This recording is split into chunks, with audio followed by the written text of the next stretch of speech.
Chapter 13. A highly magnified history. It is but honest that I should acknowledge at the beginning of my recital that I was born an ordinary woggle-bug, began the creature in a frank and friendly tone. Knowing no better, I used my arms as well as my legs for walking, and crawled under the edges of stones, or hid among the roots of grasses, with no thought beyond finding a few insects smaller than myself to feed upon. The chill nights rendered me stiff and motionless, for I wore no clothing, but each morning the warm rays of the sun gave me new life and restored me to activity. A horrible existence is this, but you must remember it is the regular ordained existence of woggle-bugs, as well as of many other tiny creatures that inhabit the earth. But destiny had singled me out, humble though I was, for a grander fate.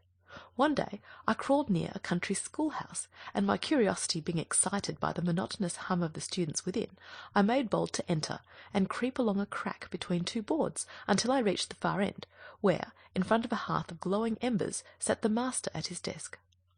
No one noticed so small a creature as a woggle-bug, and when I found that the hearth was even warmer and more comfortable than the sunshine, I resolved to establish my future home beside it. So I found a charming nest between two bricks, and hid myself therein for many, many months. Professor Know-it-all is, doubtless, the most famous scholar in the land of Oz, and after a few days I began to listen to the lectures and discourses he gave his pupils. Not one of them was more attentive than the humble, unnoticed woggle-bug, and I acquired in this way a fund of knowledge that I will myself confess is simply marvellous. That is why I place T.E., thoroughly educated, upon my cards, for my greatest pride lies in the fact that the world cannot produce another woggle-bug with a 10th part of my own culture and erudition. "I do not blame you," said the Scarecrow. "Education is a thing to be proud of. I'm educated myself. The mess of brains given me by the great wizard is considered by my friends to be unexcelled." "Nevertheless," interrupted the Tin Woodman, "a good heart is, I believe, much more desirable than education or brains." To me, said the Sawhorse, a good leg is more desirable than either. "Could seeds be considered in the light of brains?" inquired the Pumpkinhead abruptly. "Keep quiet," commanded Tip sternly. "Very well, dear father," answered the obedient Jack. The Woggle-Bug listened patiently, even respectfully, to these remarks, and then resumed his story. I must have lived fully 3 years in that secluded schoolhouse hearth, said he, drinking thirstily of the ever-flowing fount of limpid knowledge before me. "Quite poetical," commented the Scarecrow, nodding his head approvingly. But one day, continued the Bug, a marvellous circumstance occurred that altered my very existence, and brought me to my present pinnacle of greatness. The Professor discovered me in the act of crawling across the hearth, and before I could escape he had caught me between his thumb and forefinger. "My dear children," said he, "I have captured a woggle-bug, a very rare and interesting specimen. Do any of you know what a woggle-bug is?" "No!" yelled the scholars in chorus. "Then," said the Professor, "I will get out my famous magnifying glass and throw the insect upon a screen in a highly magnified condition, that you may all study carefully its peculiar construction and become acquainted with its habits and manner of life." He then brought from the cupboard a most curious instrument, and before I could realize what had happened I found myself thrown upon the screen in a highly magnified state, even as you now behold me. The students stood up on their stools and craned their heads forward to get a better view of me, and 2 little girls jumped up on the sill of an open window where they could see more plainly. "Behold," cried the Professor in a loud voice, "this highly magnified woggle-bug, one of the most curious insects in existence." Being thoroughly educated, and knowing what is required of a cultured gentleman, at this juncture I stood upright, and placing my hand upon my bosom, made a very polite bow. My action, being unexpected, must have startled them, for one of the little girls perched upon the window-sill gave a scream and fell backward out the window, drawing her companion with her as she disappeared. The Professor uttered a cry of horror and rushed away through the door to see if the poor children were injured by the fall. The scholars followed after him in a wild mob, and I was left alone in the schoolroom, still in a highly magnified state, and free to do as I pleased. It immediately occurred to me that this was a good opportunity to escape. I was proud of my great size, and realized that now I could travel safely anywhere in the world, while my superior culture would make me a fit associate for the most learned person I might chance to meet. So while the Professor picked the little girls, who were more frightened than hurt, off the ground, and the pupils clustered around him closely grouped, I calmly walked out of the schoolhouse, turned a corner, and escaped unnoticed to a grove of trees that stood near. "Wonderful!" exclaimed the Pumpkinhead admiringly. It was indeed. Agreed the Woggle-Bug. I have never ceased to congratulate myself for escaping while I was highly magnified, for even my excessive knowledge would have proved of little use to me had I remained a tiny, insignificant insect. I didn't know before, said Tip, looking at the Woggle-Bug with a puzzled expression, that insects wore clothes. Nor do they in their natural state, returned the stranger. But in the course of my wanderings I have had the good fortune to save the 9th life of a tailor, tailors having like cats 9 lives, as you probably know. The fellow was exceedingly grateful, for had he lost that 9th life it would have been the end of him, so he begged permission to furnish me with the stylish costume I now wear. It fits very nicely, does it not? And the Woggle-Bug stood up and turned himself around slowly, that they all might examine his person. He must have been a good tailor, said the Scarecrow, somewhat enviously.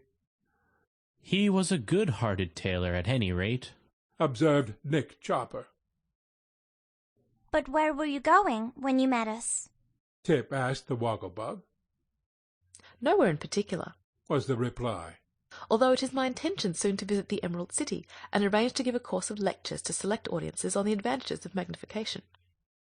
We are bound for Emerald City now, said the Tin Woodman. So if it pleases you to do so, you are welcome to travel in our company. The Woggle-Bug bowed with profound grace.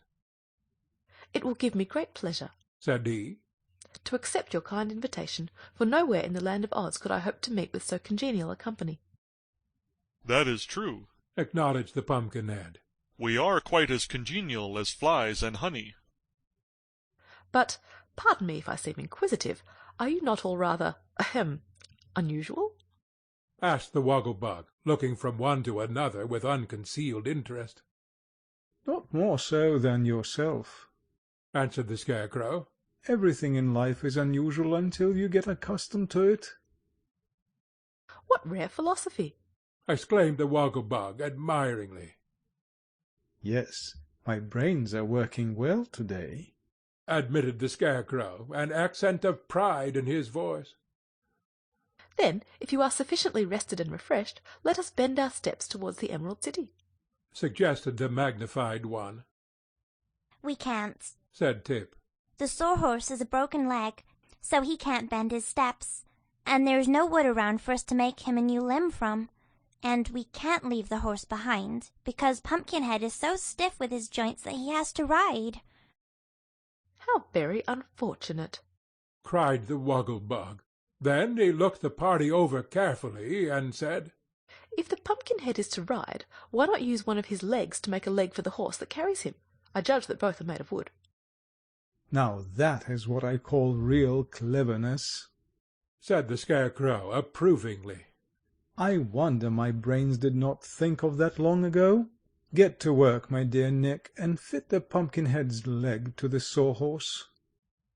Jack was not especially pleased with this idea, but he submitted to having his left leg amputated by the Tin Woodman, and whittled down to fit the left leg of the Sawhorse. Nor was the Sawhorse especially pleased with the operation either, for he growled a good deal about being butchered, as he called it, and afterward declared that the new leg was a disgrace to a respectable Sawhorse.